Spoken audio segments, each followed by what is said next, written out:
Hi, Boo. Here she is. I love it. You're early. Woo-hoo-hoo. You're smelling your weed. I'm packing my bull. Dude, Hey. I'm curing weed. This is this is from fucking this is sour cookies. Cool.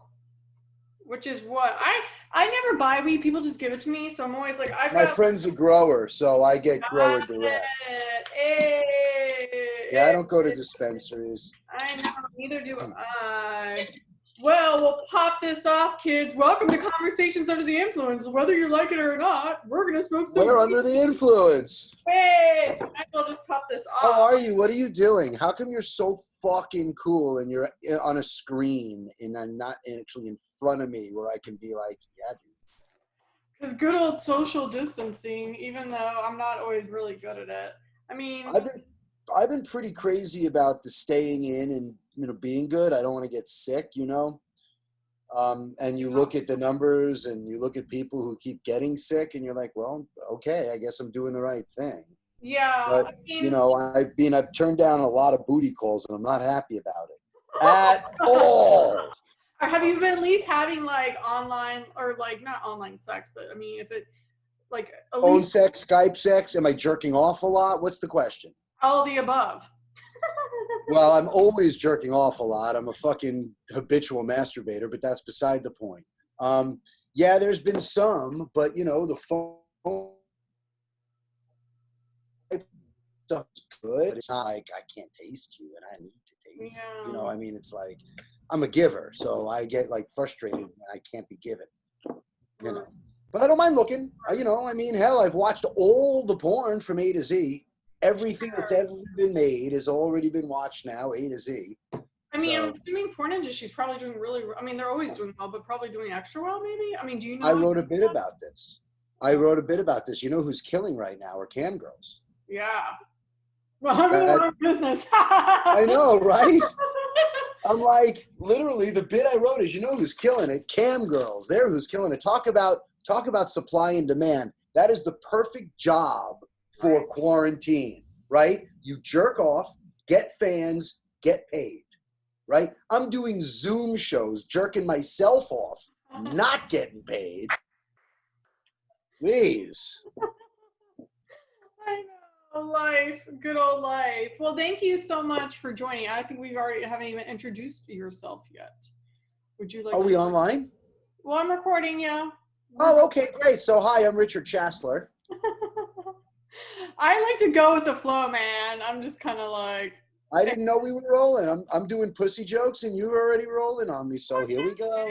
All right. Hell yeah! It's not your average podcast. I want it to feel very much like you're talking to your friends and hanging out. And look at what's happening. We're talking about pussy and quarantine and weed. Jerking off and weed, Yes, I know. Well, for those of you who don't know, he is an hysterical comedian. I actually met him when I was doing Operation Barbecue Relief a couple months back. And it was funny because, like, you can't see anyone's face, and you were joking and talking a lot of shit about that. And poor guy over here was struggling trying, was it rice? Yeah, because we're making enchilada bowls, and that shit was messy as hell. But you know what I really liked about you? Because you pointed this out. I hadn't been there in a while, and like, I knew a bunch of the girls that were there, but they were so not kind and warm-hearted. And I'm like, all right, I'm just gonna do my thing. And then you start like talking a little shit. And I'm like, all right, here we go. But then what I really caught my attention actually was you talking about some like spiritual shit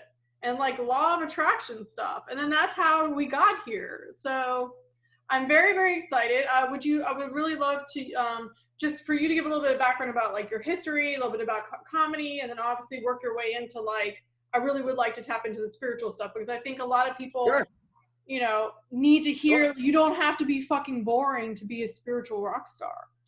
Dude, all right. So a little bit about me, I guess. I've been an artist literally since I was a small child. I built a drum set when I was 6.5 and started taking drum lessons when I was a kid. By the time I was 9, I was playing in jazz clubs in New York City. Nice. Started doing theater right around that time. So I was an actor before I ever started doing stand-up. When I graduated high school, I got on a soap opera, and I was on the soap opera called Santa Barbara on NBC for a little while, and then I got fired. And then I got a job at Paramount as a security guard. Because Hey. I had to be around the business. Now I'm 20 at this point, and I meet a kid named Mark Price who played Skippy on the television show Family Ties. Do you remember that show? Michael J. Fox. So Mark is the one who said to me, "Oh my God, you're so funny. You should do stand-up comedy." And I said, "Well, no. I study acting with Stella Adler. I do Shakespeare in the Park. I'm not the court jester." And 2 weeks later, I was on stage doing stand-up. Nice. So It's funny that how was about life always throws curveballs. I realize like we have our idea of what it is, and then either you're open to receiving what it can be, or you just continue to fight the resistance. We're going to get to the word receiving in a minute, because Okay. that's a key element in existence that a lot of people seem to overlook on an hourly basis in their life, and they wind up missing out on a whole lot of stuff because they're not conscious receivers. So we'll get to that in a minute. But anyway, so I started doing stand-up. It was 1986, and I've been doing it ever since. And I also do voiceovers, and I act, and I do theater, and I write, and still play drums, and toured with a Grateful Dead tribute band for a while. And Love it. yeah, I'm a bit of a hippie. You know, I spent a long time while I was on the road going to Grateful Dead shows and selling lyric books in order to supplement my shitty comedy money when I was.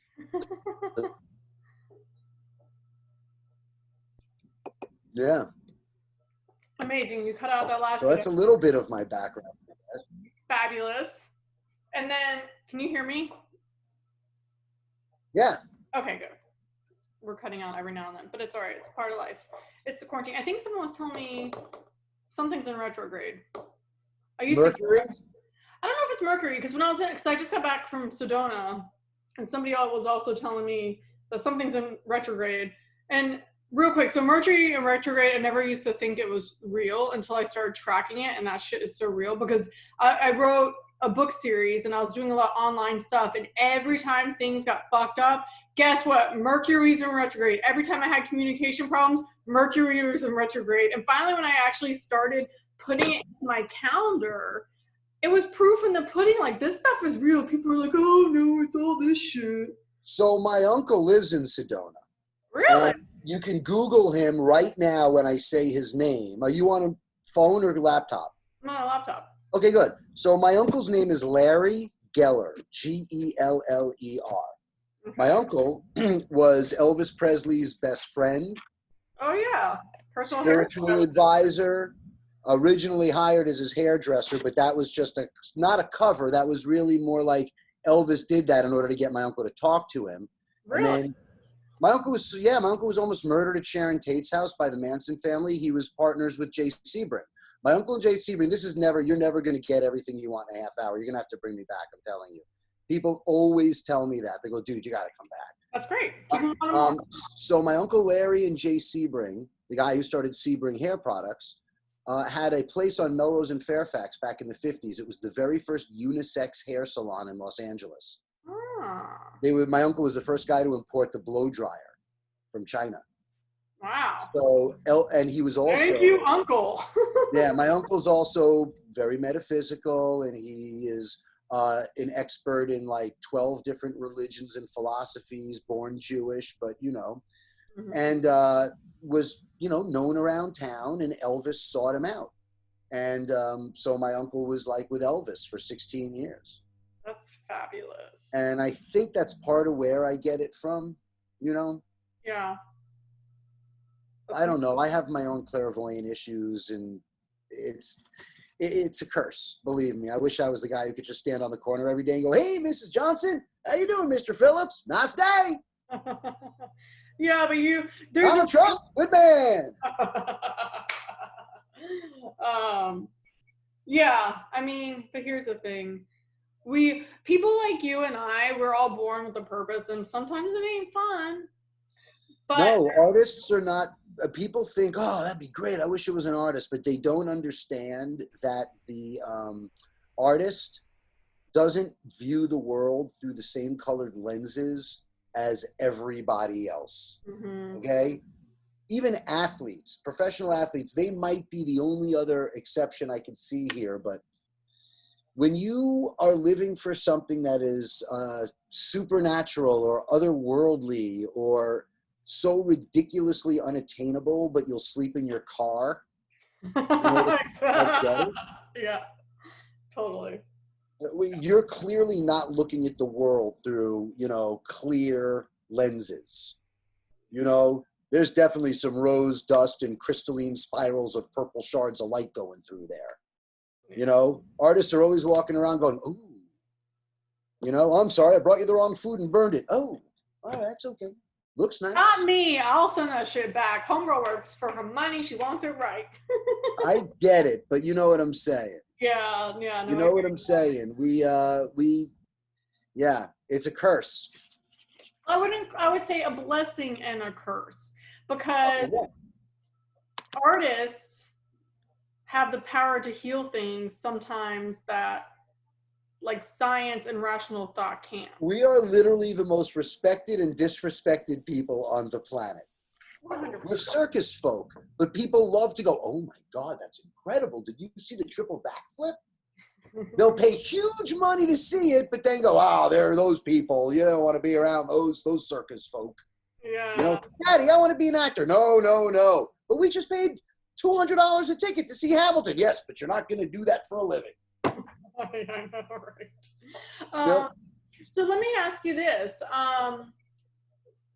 I don't know, and granted, I don't know a lot of comedians, but like the few comedians that I have met definitely aren't spiritual at all. So do you find that helps your comedy, or do you find that that's just a part of you and you just kind of don't really use that in your comedy?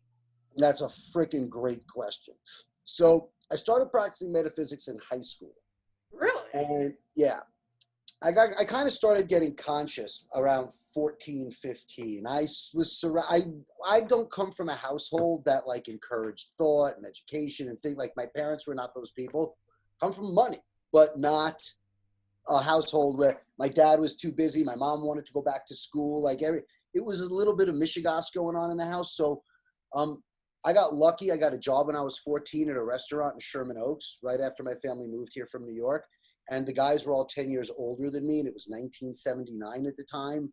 Skylab had just fallen. The Beatles weren't even broken up 10 years. So these guys were like this misplaced intelligentsia that taught me about free thinking and how to be funny. Not how to be funny, but in terms of your free thought, where comedy comes from. Like it just sort of developed with these guys, And I always just was surrounded by older people, and then that combined with going to Grateful Dead shows. I started going to Dead shows at a young age too. Started listening to the Dead when I was 8, and I started seeing Dead shows when I was like 13 or 14. And you learn that things exist that you can't touch, and that if there's a hungry person and you got half a sandwich, you break that in half and you can each have a quarter. Like you learn these sort of you learn what the moral contract you make with the universe the day your mom pushes you out of her pussy. You learn what that is when you're surrounded by people who truly live it. Yeah. And so I guess it made sense to me, especially after seeing what I saw in my house. Like that didn't make sense to me. Mm-hmm. So this whole idea of, I don't want to say peace and love because it was bigger than that. It's more like energy and how love generates energy, and how, when you surround yourself with like-mindedness, tremendous things can happen based on the power of collective consciousness. 100%. And these are ideas that I started to learn about and study, I guess in my late teens, then into my 20s and 30s. Like even while I was doing stand-up, I was booking my comedy tours on the road around Grateful Dead tour. Seriously, Really? I'd get Grateful Dead tour out. Oh yeah, and then I would call bookers and go like, I need April, May, June in Michigan and Indiana. And like the booker would be like, Are the Dead on tour? I'm like, yep, they are. Let's get you. Seriously, I used to book my comedy tour around Grateful Dead tour up until Jerry died in '95. That's That was pretty what. fucking fabulous, actually. That's a great idea. Yeah, I'm like a massive Deadhead. Like I've got so much Grateful Dead stuff on my wall. Like anywhere in my house you look, there's Yeah. Grateful Dead stuff or movie posters. Like I'm sort of a geek that way. Yeah. But I think I'll hang that up later. But I think that's what I think that's where it really started coming from, and then hopefully you get conscious. You allow yourself to get conscious. We all go through shit, you know. But I think consciousness is one of these things that you consciously seek out. Like you make this decision somewhere in your life at some point that either something doesn't make sense or you want to know more about why things make sense. Something, you know, like you search it. Something will tap you on the shoulder. The universe will put something in front of you, some opportunity, whatever it is. If you're a conscious receiver, like I was saying before, then you go, oh, interesting. And then you follow that. You're so fucking hired. Is there a boyfriend in your world? Yes. Oh, he's fired. So fired. Yeah, then you become a conscious receiver because you decide, I'm going to look, you know, you could see 3 choices, you could see 10 choices, you know? Yeah. Yeah, So, that's great. you know, Real quick, because some of the people that listen to my podcast like are searching for spiritual enlightenment, but so let's define consciousness and how would you define it, just so people that are trying to follow along can understand it better? well, there's levels of it, you know, and I think that, I mean, if you're awake, you're in a conscious state, you know, but we're not really talking about physical consciousness so much as we're metaphysical consciousness, right? Yeah. What are you living and breathing while you're living and breathing? How's that? Ooh. I like it. I like it. What are you living and breathing while you're living and breathing? So, you know, it's simple actions can raise your overall consciousness. For example, walking into the supermarket and there's a hungry person who asks you, hey, can you give me some money? Rather than saying no, get some information. Ask the most important question, which I always ask, are you hungry? Right? Now, person says no, fine. I'm not buying you booze, whatever, and you walk. Yes, I'm hungry. Okay, wait here. Now you know that for $2, you got a hungry person that for 8 quarters, a load of laundry in the dryer, you can go get a chicken tender for or a corn dog from the hot thing at Gelson's or Ralph's or wherever you're shopping, okay? And in that action, the conversation you're having with yourself is, hey, look at me, I'm feeding a hungry person. Now, that might surprise you if it's not an action you take every day, you know, which will lead to another conversation of that's not so hard. And it feels good. And on top of it, it feels good. But I fed a hungry person. I put some food in a guy's belly. That trumps the feels good part. And if you're having a conversation with yourself, usually it should. If you go right away to the, wow, that feels good, check your ego. Yes, I know. It's the byproduct. It shouldn't be the lead. No. But what I'm saying is, ego for me in that situation is, if somebody was motivated to do it to feel good, that's where an ego comes in. That's what I'm saying. If you say, wow, that feels good, and it's the first thing that came to you. Oh, yeah. Stop for a second, check your ego for a minute, and say, well, why did I do this? Did I do this to feel good, or did I do this because the guy was hungry? Well, I did this because the guy was hungry. Guess what that conversation in 30 seconds did? It raised your consciousness. 100%. So the one simple act of saying to someone, are you hungry?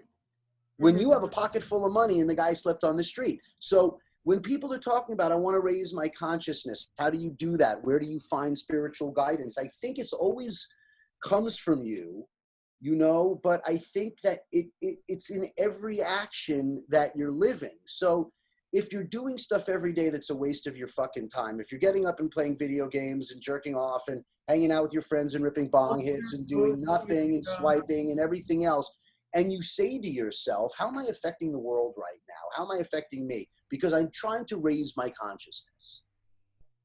Well, you need to be honest and go, well, clearly I'm not.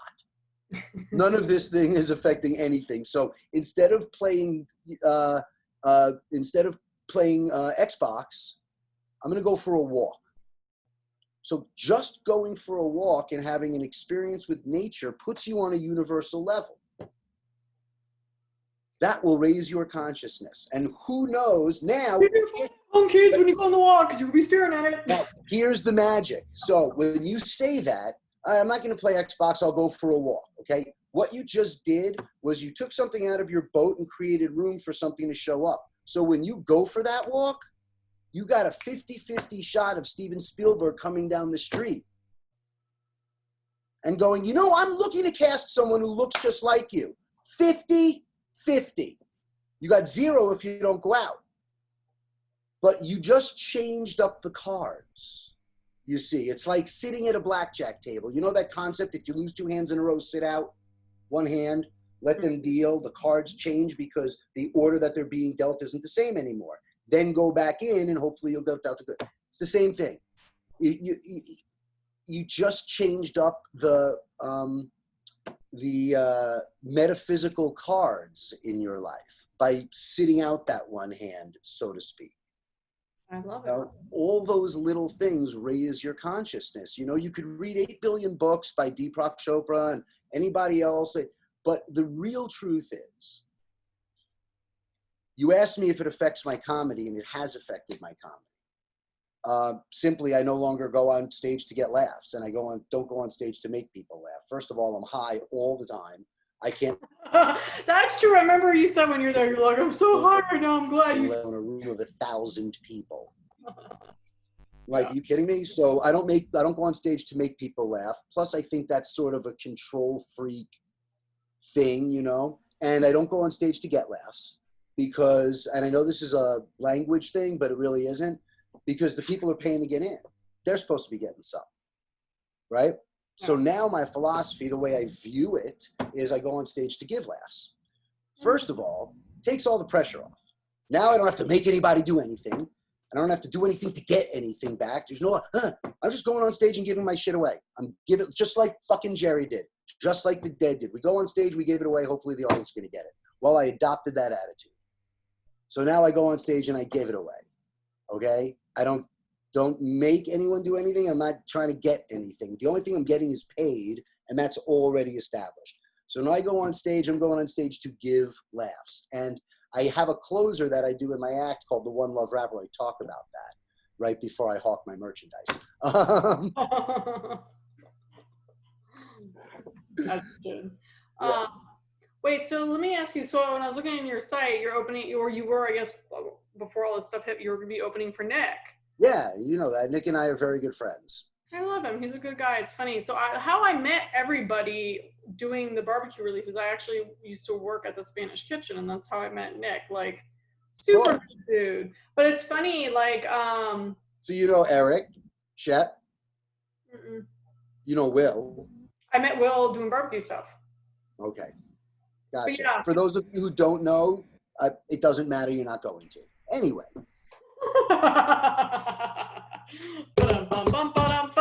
Oh my God. Go ahead, smoke real quick. Do you think? Listening. I can't smoke bongs. I get way too high. That's why I smoke these little bowls. More power to the people that could smoke these big, long joints and everything, but a little goes a long way for me. I guess I have a low tolerance.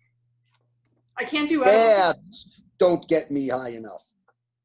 I heard people either love them or hate them. I worked this event and it was fucking disgusting. It was like a Playboy Mansion-esque vibe with 1,000 basically kids that look like they haven't showered in weeks, all dabbing. There was these like Q-tip things everywhere, and it was brown. It just was disgusting. Sounds disgusting. It was so gross. But anyways, I'd rather be in a heroin den. I mean, what? But yeah, weed's very funny. I can't do edibles either. They fuck me up. Wait. Oh, I cook my own and use them for sleep. Really? By the way, the best for sleep, if they fuck you up, cut your dosage by 75%. Half it and then half that. So quarter your dosage, and that will make you sleep. Knock your shit out. I'm serious. Try that next time. Yeah. So do you have any sort of like rituals that you do before you go on stage to like kind of zen you out and just allow it to flow? It's a great question. I do. I smoke. Nice. Do you listen to music or anything? I do. I listen to music a lot. I'm a music person anyway. I do like to listen to music. That is definitely a mood thing, and my act will always depend on my mood. It's very improvisational that way, you know. I don't go out and fake it. It's like I'm having a shit day or something shitty. I'll walk out on stage and I'll be like, this was a bad day. I hope you guys are wearing your seatbelts. You know. Your therapy session in front of the world. No, it just means that I get to deliver the already written material with a little extra snarkiness or a little extra attitude, or maybe with a different take than I normally would, because I'm feeling, you know what I mean? And then I'll wind up riffing a whole bunch of improv, and, you know, but I don't use the stage for therapy at all. And I have this thing where comics, you know, talk about using the stage for therapy. They have these things, they call them, what do they call them? Oh yeah, therapists. Do you see a therapist? I have.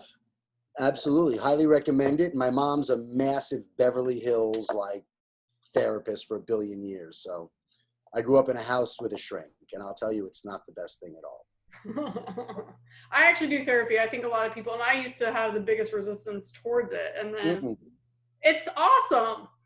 Why would you not want to talk about everyone you know to someone who knows nobody that you know? Exactly. Why?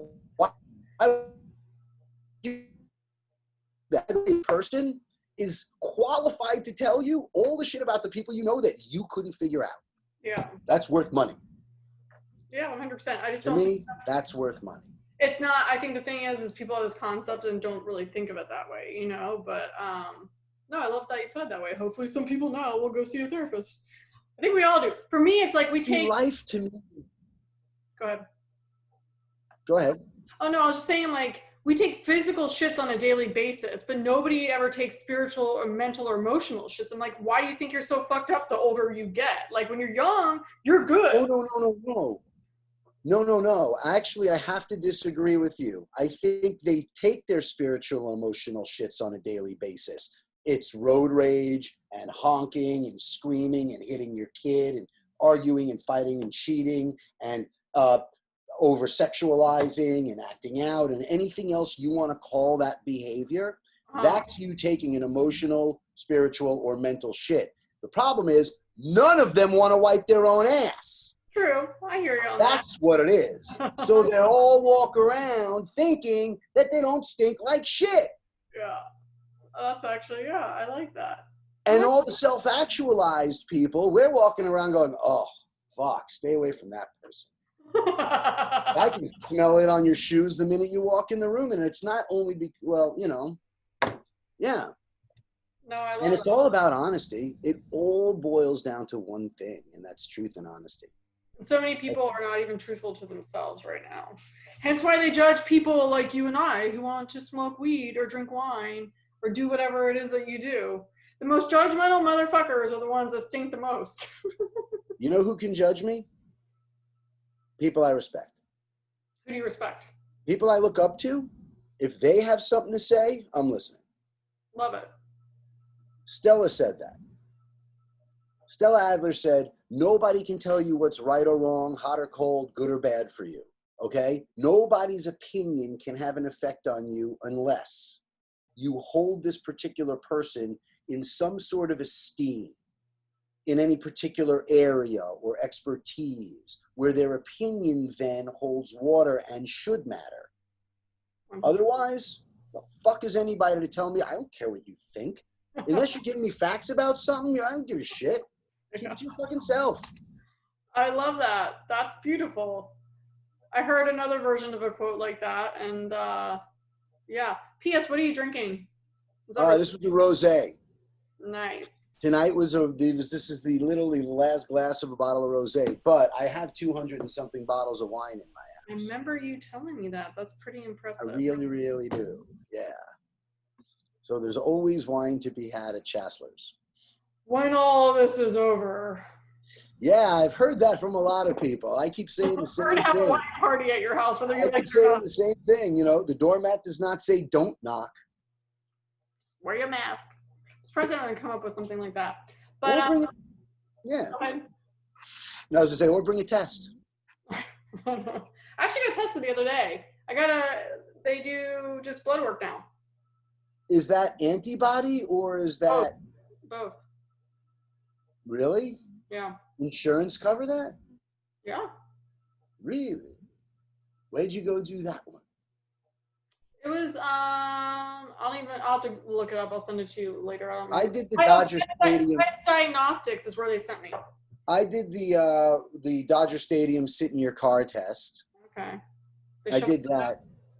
Yeah, mouth, swab your mouth. Mm-hmm. And I think I had it in December, January. Maybe. Not sure. You mean the virus? I might have. You want to know what's crazy? So one of my friends who's a rapper, and we'll have to wrap this up, he was fucking sick as shit last December, was in the hospital forever, and it's pretty much, he had that shit a year ago. Me too. I was bedlined for almost 2 months. I had to cancel gigs. I smoked off a bong in the green room at the Great American Comedy Club in San Diego when I was working down there. God bless them. They're so nice. They actually have a bong in the green room for the comedians. So beautiful. Well, weed's legal. You know, it's like an ice bucket. Yeah. And I smoked off the bong. I wasn't even thinking. I was with another friend of mine who's also a very well-known comedian. And I didn't even think. I just like filled it, ripped a hit, whatever.